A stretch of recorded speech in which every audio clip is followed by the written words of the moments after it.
Hello friends, home cook মঞ্জুতে আপনাদেরকে অনেক অনেক স্বাগত। তো আজ আমি যে রেসিপিটা বানাবো এটা হচ্ছে পটল ভাজা, ডিজাইন করা পটল ভাজা। তো এটা আমি কিভাবে বানাচ্ছি এটাই এখন দেখে নিই। তো প্রথমে বেশ কয়েকটা পটল নিয়েছি, সেটাকে প্রথমে আমি ভালো করে পরিষ্কার করে একটু ধুয়ে নিয়েছি। এখন এটাকে আমি এর খোসাটা ছাড়াবো, তবে যে মোটা খোসা যেটা থাকে সেটা ছাড়াবো না, যে ওর উপরে পাতলা একটা আঁশ থাকে সেটাই ছাড়াবো। এবং এই যে ছুরিটা নিয়েছি, এর যে দিকটা কাটি আমরা সেদিকটা দিয়ে না করে তার উল্টো সাইডটা দিয়ে আমি এরমভাবে ঘষে ঘষে পটলের উপরে যে পাতলা একটা আঁশ থাকে ওটা এখন পরিষ্কার করে নিচ্ছি। তো খুব ভালো করে আমি পরিষ্কার করে নিয়েছি। এখন এই পটলের যে আমি দুদিকে মানে বোঁটাটা থাকে বা মুখটা থাকে ওটা আমি কেটে নিলাম, ছুরি দিয়ে কেটে নিলাম। এখন এই পটলটাকে আমি ভালো করে ধুয়ে নেব, তার আগে বাকি পটলগুলো এইভাবে আঁশটা ছাড়িয়ে নেব। তো পটলগুলো আমার আঁশ ছাড়িয়ে এরমভাবে ধুয়ে নিয়েছি পরিষ্কার করে আবার। তো এখন আমি এই ছুরি দিয়ে পটলের একটা সাইডকে আমি এরমভাবে, দেখুন কিভাবে আমি কাটছি, এরমভাবে পুরো একটা সাইডকে এরমভাবে মানে বাঁকিয়ে বাঁকিয়ে কেটে নিচ্ছি। এবং পটলের একটা সাইড যেখানে কেটেছি এখন কাটবো ঠিক এর অপর দিকে। দেখুন কিভাবে আমি কেটেছি, ঠিক এর অপর দিকটায় আবার আমি কাটবো, ঠিক উল্টো দিকটায়। পটলকে আমরা যদি দুদিকে সাইড করি তো আরেকটা সাইড যেটা বাকি রয়ে গেল সেটাও আমি ঠিক এভাবেই কাটবো। তো পটলটাকে আমি এরমভাবে দুদিকটাই কেটে নিলাম। এবং পটলটাকে আমি যদি 4 ভাগ করি তার আরও 2 ভাগ এখনও বেঁচে থাকে।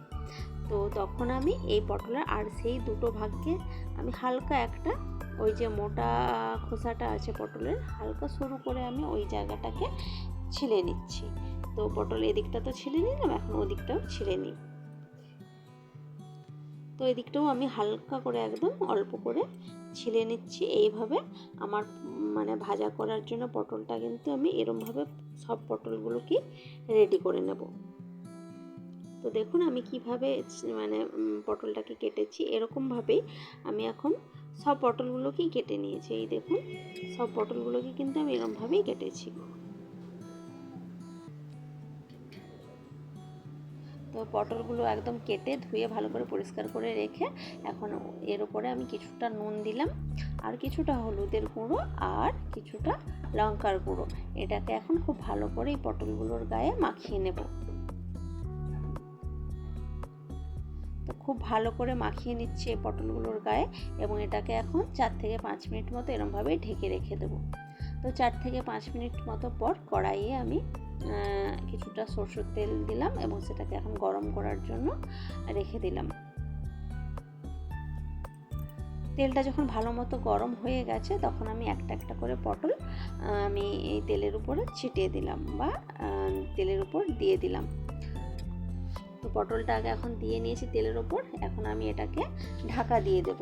ঢাকা দিয়ে দিলে কী হবে, যেহেতু পটলটা প্রায় গোটাই আছে, পটলটা সেদ্ধও হয়ে যাবে, তার সাথে তেলে ভাজাও হয়ে যাবে। তো 3 থেকে 4 মিনিট মতো ঢাকা দিয়ে রেখেছিলাম গ্যাসের আঁচ কমিয়ে। তো তারপর আমি খুলে পটলগুলোকে যে দিকটা আমি ভাজা মানে দিয়েছিলাম পটলগুলো কড়াইতে তার উল্টো সাইড করে আবার ওদিকটাও ভাজার জন্য উল্টে দিলাম। এখন এটাকে আমি আবার 2 থেকে 3 মিনিটের মতো ঢাকা দিয়ে রেখে দিলাম। এখন ঢাকাটা খুলে দিয়েছি 2 থেকে 3 মিনিট মতো পর। এবার আমি যেই পটলের যে সাইডটা আমি ছিলেছিলাম বা মোটা খোসাটা আমি তুলে নিয়েছিলাম সেই দিকটায় এরকমভাবে চেপে দিতে হবে, বারবার করে এরকমভাবে চেপে চেপে চেপে চেপে দিতে হবে, যাতে পটলের যে ডিজাইনটা আছে ওটা ভালো করে খুলে যায়। আর দেখতেও কিন্তু এতে খুব সুন্দর লাগবে। আর এতে মানে এরকমভাবে চেপে চেপে ভাজলেই কিন্তু পটলের ডিজাইনটা খুব ভালো মতো বোঝা যাবে।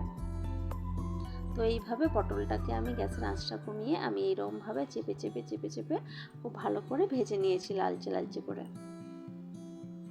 আর এতে লঙ্কা গুঁড়োটা নাও দিতে পারেন, আর আবার দিতেও পারেন, এটা আপনাদের চয়েস অনুযায়ী। যদি মনে করেন একটু ঝাল লাগলে ভালো লাগবে তো সেই মতো। তো দেখুন পটলটা আমার কিন্তু একদমই খুব সুন্দরভাবে ভাজা হয়ে গেছে। তো রেসিপিটি আপনাদের কেমন লাগছে? খুব সাধারণ একটা রেসিপি, এটা গরম ভাতে যে কোনো ডালের সাথে খুব ভালো যায়। তো কেমন লাগছে জানাবেন, এবং যদি ভালো লাগে একটা লাইক কমেন্ট শেয়ার করে দেবেন। আর প্লিজ চ্যানেলটি সাবস্ক্রাইব করে আমার পাশে থাকবেন। তো আজকের মতো টাটা, বাই বাই, দেখা হচ্ছে অন্য কোনো দিন অন্য কোনো ভিডিওতে।